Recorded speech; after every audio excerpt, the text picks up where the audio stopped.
My name is Dr. Elena Monroe, and I save lives for a living. Dear viewers, welcome to our channel.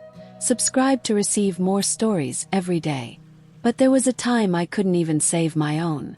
10 years ago, I was just another exhausted intern in a white coat too big for her frame, living off granola bars and vending machine coffee. I was 27, in love, and stupidly hopeful. I thought life would follow the blueprint I'd drawn up in my head. Finish my residency, marry Aaron, build a career and a family side by side. Cancer was never in the plan. Neither was betrayal. I remember the day everything cracked open like it was burned into my bloodstream. It was late October, the kind of day when the air starts to taste like smoke and everything feels brittle. I had just gotten back from a 28-hour shift when I noticed a faint swelling under my left collarbone. At first I brushed it off, fatigue, maybe a pulled muscle. But then the fever started. Then the night sweats. Then the bone-deep ache that made walking feel like dragging my body through wet cement. When the biopsy confirmed it, stage 2 Hodgkin's lymphoma, I broke down in the sterile office of a colleague I barely knew. I called Aaron from the hallway outside radiology, hands shaking so badly I could barely grip the phone. He was silent for a beat too long after I told him. Then he said, "I'll come by later." He didn't. Not that night. Not ever again. He left a letter, of course. Something typed and unsigned. The words were mechanical, like a resignation notice. "I can't do this. I'm not strong enough. I'm sorry." He didn't even have the decency to face me. That winter was the ugliest blur of my life. Chemo, isolation, the buzz of fluorescent lights above me as my hair fell out in clumps. But I survived. Got stronger. I buried the girl who thought love was enough, and stitched together a version of myself made from steel and fire. And now I'm the one people call when the worst happens. It was a Friday night at Wexler General. The ER was in chaos. Multiple vehicle pileup on the interstate, incoming trauma patients with internal bleeding, shattered bones, and one blunt force head injury we couldn't even triage properly. My pager buzzed. Level 1 trauma, or 3 stat. I grabbed my gloves, snapped on my gown, and entered the operating room. The man on the table was unconscious, his face half covered with a respirator and blood. I barely glanced at the chart. 38-year-old male, head trauma, abdominal hemorrhage, multiple rib fractures. "Let's go." "Midline incision," I ordered. The surgical tech handed me the scalpel. We worked fast. No time for anything but muscle memory and precision. Bleeding from the liver. Diaphragm tear. Spleen damage. I was in the zone. My mind a quiet hum of calculations and action. It wasn't until we stabilized him that I heard the nurse whisper the patient's name. Aaron Whitman. For a moment, my hand went still, suspended in air like a ghost limb. The room felt too small. The lights too bright. My pulse skipped, then raced. I looked down again, really looked this time. Beneath the blood and trauma swelling I could see it. The sharp line of his jaw. That scar near his temple from a biking accident in college. The shape of his mouth, which I used to know too well. He'd aged, but not unkindly. The kind of man who now looked like he belonged on hospital boards, not gurneys. His chest rose and fell slowly under the ventilator. "Doctor?" the scrub nurse asked. Blink. "Continue closure. Let's get him to recovery." I didn't say anything to anyone. Not that night. Not even when I reviewed the chart in my office afterward. He'd been traveling alone. No emergency contacts listed. His wallet was mangled in the wreck, but the name was clear. Aaron Whitman. No spouse. No next of kin. I should have walked away after that. Passed the case to another attending. Removed myself for professionalism's sake. But I didn't. Stayed. Not because I forgave him, but because I needed him to live. 3 days later, he opened his eyes. It was the middle of the night. The ICU was quiet except for the rhythmic beep of monitors and the hum of machines. I was doing a final walkthrough before heading home when I passed his room. And then I saw his eyes flutter open. Confused, groggy, disoriented, and then they locked onto mine. The moment stretched like a rubber band pulled too tight. "Elena," he croaked, voice dry as paper. I didn't answer. I stepped into the room, checking his vitals on the monitor to avoid his gaze. "You saved me?" he asked, incredulous. I didn't correct him. Didn't tell him how many times I considered walking out of that, or didn't say how many nights I'd wondered if he'd even thought of me over the years. "I was the surgeon on call," I said simply. "You were lucky." He closed his eyes again and I turned to leave. But just before I walked out, I heard him whisper, "I never stopped thinking about you." I didn't answer. Not because I didn't feel something, but because what I felt wasn't love. It wasn't longing. It was clarity. For the first time in years, I wasn't the girl he left behind. I was the woman who saved his life, and didn't need him anymore. Aaron's recovery was slow but steady. Kept my distance. Had to. Not because I was still angry, but because I didn't trust myself to absorb what he might say next. And more than that, I didn't want his guilt, his apologies, or his pain to pull me back into a version of myself I had already buried. Still, I found myself checking his chart more often than necessary. Not out of sentiment, out of control. After all, he was my patient. His vitals, his labs, his progress, they were my responsibility. But then he requested to speak with me. Personally. I waited until the end of my shift before heading up to his room. I found him sitting upright, for still in place, color returning to his face. He looked better, whole, like someone who hadn't just been cut open and put back together by the very woman he once abandoned. His eyes met mine with the same haunted regret I'd seen the night he first opened them. "Thank you," he said softly. He nodded. "You don't need to say that." "Yes, I do." His voice cracked. "Elena, I don't even know where to start." I crossed my arms. "Start with the truth. No euphemisms. No self-pity." He inhaled sharply. "I left because I was scared. And selfish. I thought cancer meant the end of everything, and I couldn't watch you disappear.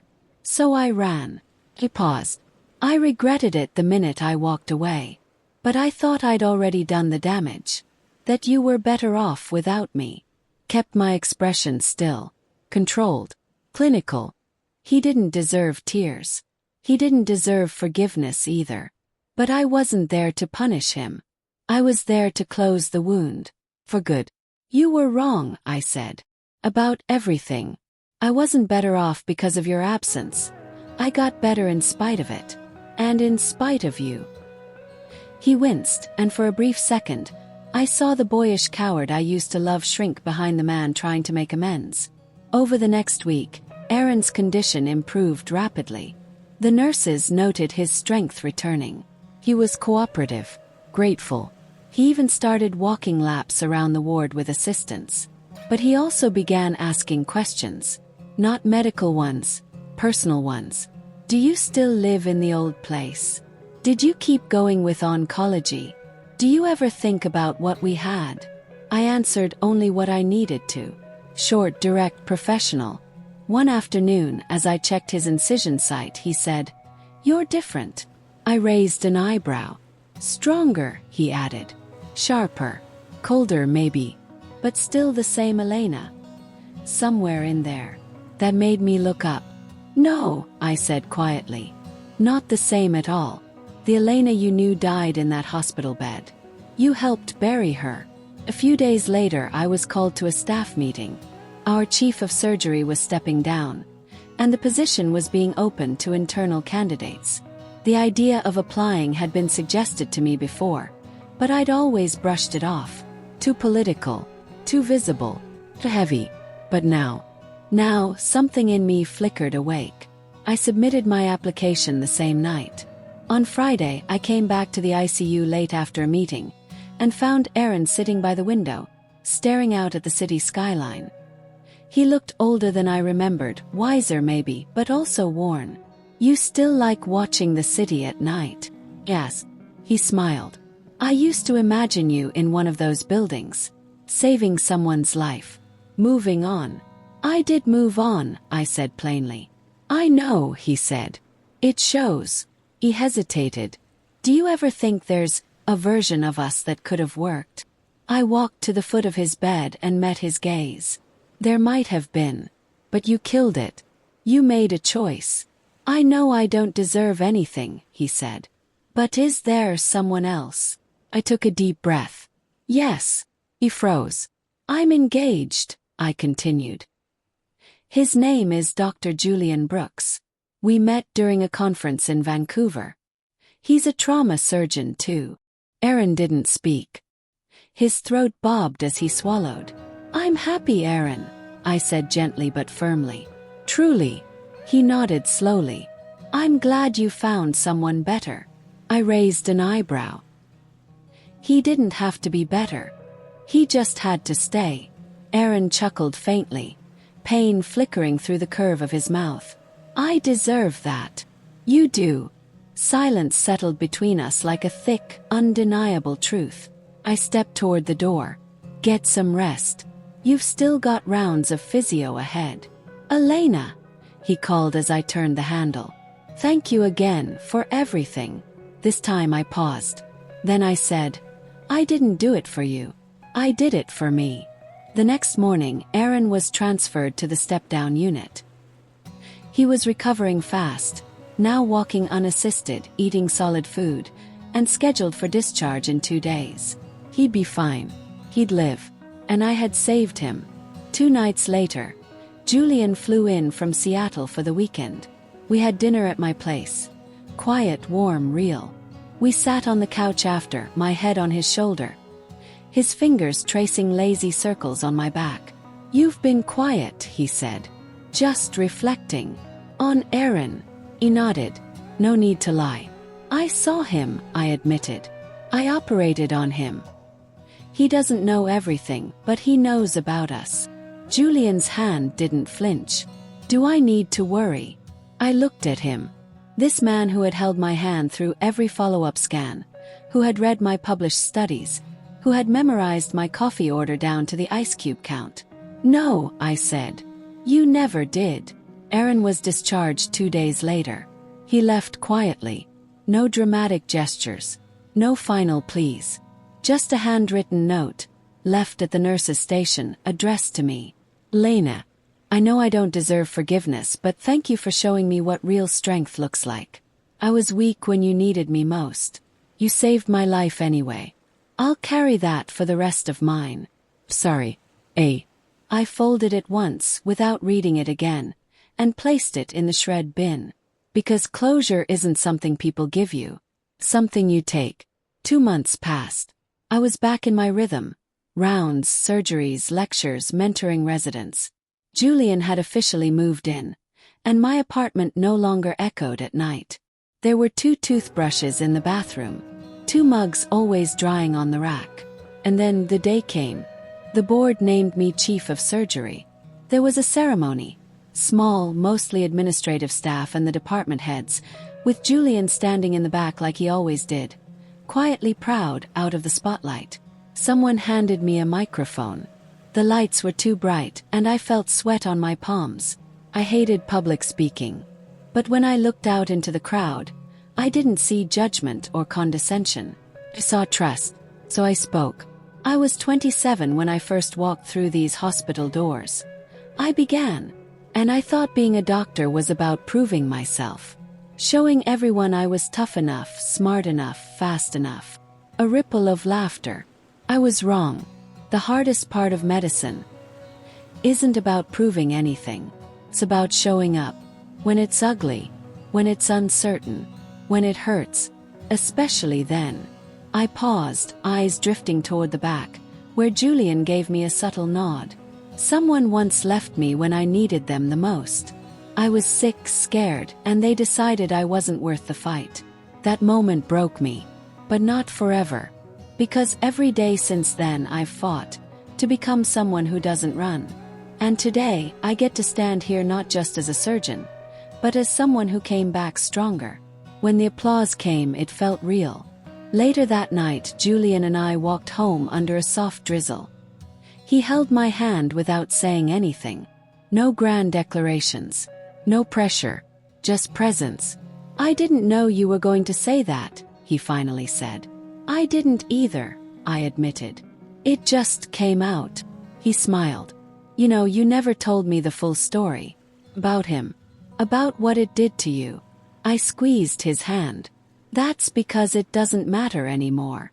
But the past has a funny way of echoing. The next week I got a letter forwarded to my office. No return address. The handwriting was familiar. Aaron again. I hesitated before opening it. Lena. I saw the press release. Congratulations on Chief of Surgery. No one deserves it more. I watched your speech online. You were incredible. I heard every word, even the parts one wish I hadn't. But I needed to hear them. I wanted you to know I've moved to Boston. Starting over. I'm taking a position in hospital administration. Nothing clinical. That part of me is done. But I'll carry you with me. Not because of what we had, but because of what you taught me after we ended. I'll never ask to see you again. That's not my place. Just thank you for saving my life. Not just in the OR, but by showing me the cost of walking away. Goodbye, Elena. Aaron. This time I didn't shred the letter. I placed it in a drawer. Not because I needed it, but because it was a chapter. And chapters deserve to end with a period, not a tear. That night Julian cooked dinner. Chicken piccata with lemon zest. Even though he knows I hate lemon zest. We laughed, ate on the couch, and ended the night watching a bad true crime docuseries we both mocked mercilessly. And as I lay in bed, his arms around me, I realized something that caught in my throat. I wasn't angry anymore. Not at Aaron. Not at the girl I used to be. Not even at the cancer. Because all of it, the betrayal, the chemo, the nights alone, the tears, the surgery, the recovery, the heartbreak, it led me here. To this life. To my life. Some people leave when you're at your worst. Some people stay through the storm. And some, like me, we rebuild in it and come out leading the ship. Dear viewers, thank you for watching. If you like this story, please subscribe to our channel to receive more stories every day. Share with us what you think of this story and tell us where you're watching from.